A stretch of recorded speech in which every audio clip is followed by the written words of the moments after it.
be with all the leaders who are here. I want to thank the International President, Rashida S. Liberty. I thank you for your friendship and your leadership and for the warm welcome this evening. Thank you so very much.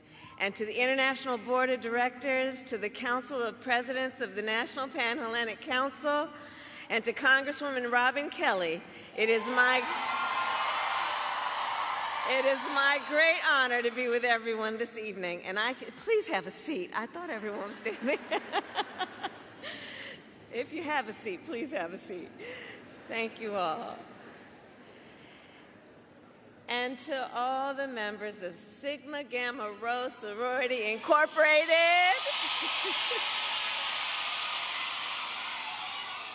It is so good to be with you this evening, and I say that as a proud member of the Divine Nine. And when I look out at everyone here, I see family. And you know, we share a vision for the future of our nation. Ours is a vision of a future in which we realize the promise of America.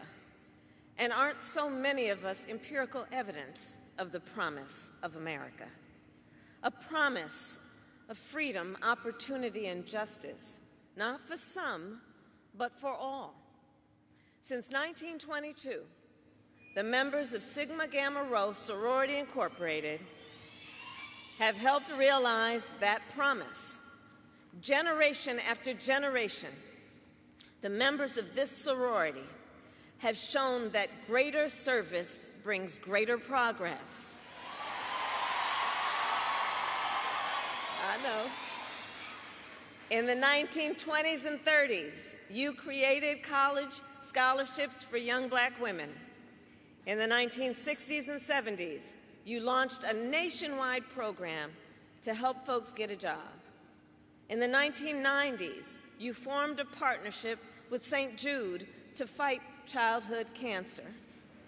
And in 2020, you continued your leadership when, during the height of a pandemic, you helped elect Joe Biden President of the United States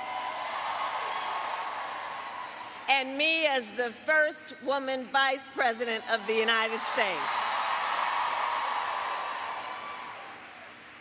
And for all of those reasons, I'm here to thank you for your long-standing service to our nation and to declare in this moment that our nation needs your leadership once again. In this moment, we face a choice between two very different visions for our nation.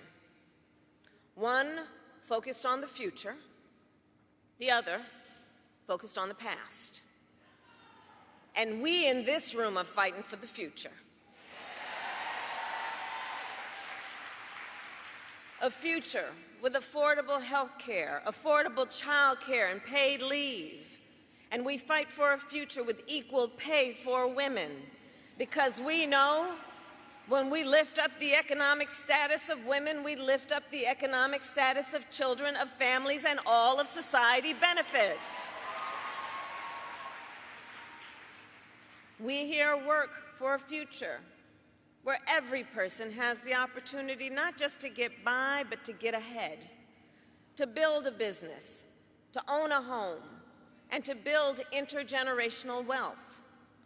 We here see a future where we bring down the cost of living for hardworking Americans, which is why we are fighting to ban more of those hidden fees and surprise late charges that banks and other companies use to pad their profits, to take on corporate landlords and cap rent increases, and take on big pharma and cap the cost of prescription drugs for all Americans.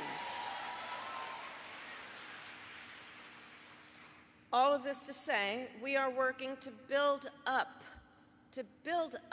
not tear down, and to build up America's families and America's middle class. Because we know when our middle class is strong, America is strong. But as we work to move our nation forward, let us be clear, there are those who are trying to take us backward. You may have seen their agenda. They call it Project 2025. Right. And it is a 900-page agenda of extremism.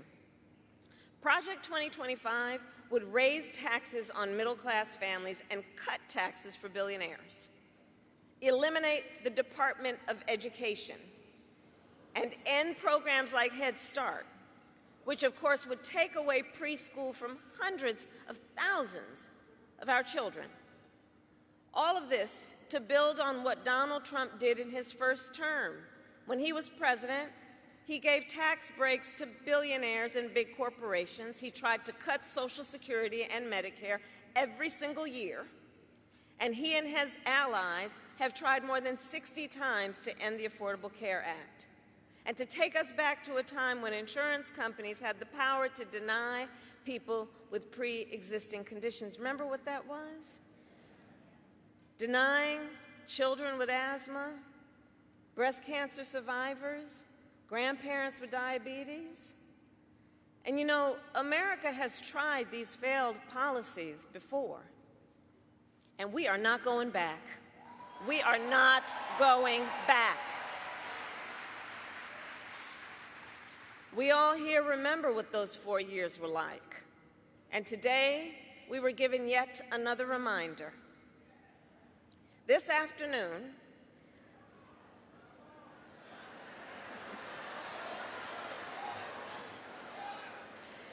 Donald Trump spoke at the annual meeting of the National Association of Black Journalists. And it was the same old show. The divisiveness and the disrespect. And let me just say, the American people deserve better. The American people deserve better.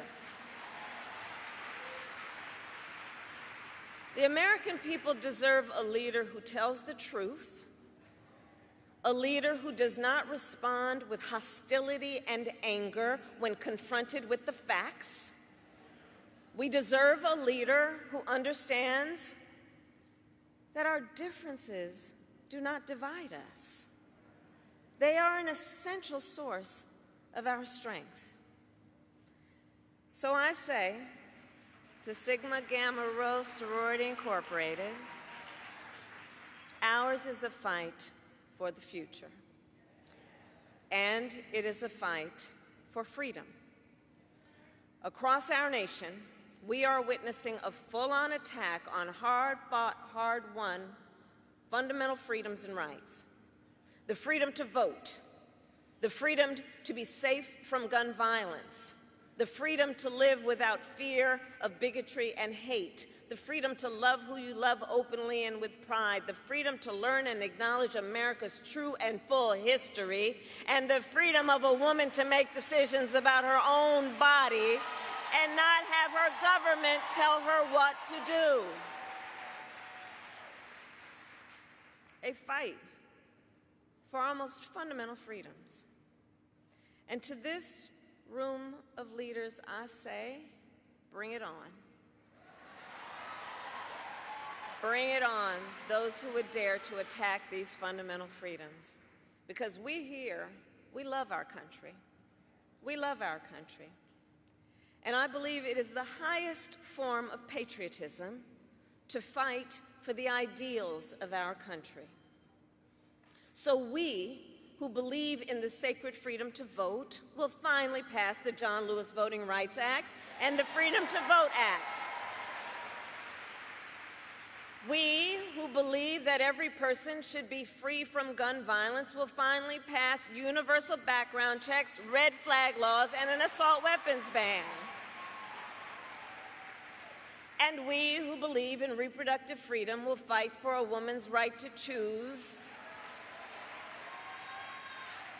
because we know one does not have to abandon their faith or deeply held beliefs to agree the government should not be telling her what to do.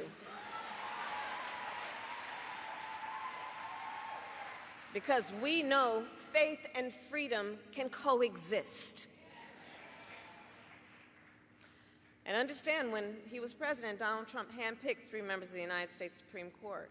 the court of Thurgood and RBG, because he intended for them to overturn the protections of Roe v. Wade. And as he intended, they did. And now, in the South, where the majority of black women live, every state except for Virginia has an abortion ban. Many with no exception even for rape and incest.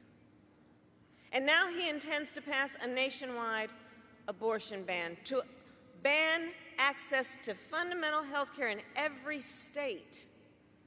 But I will not let that happen. I promise you, when I am President of the United States, and when Congress passes a law to restore reproductive freedoms, I will sign it into law.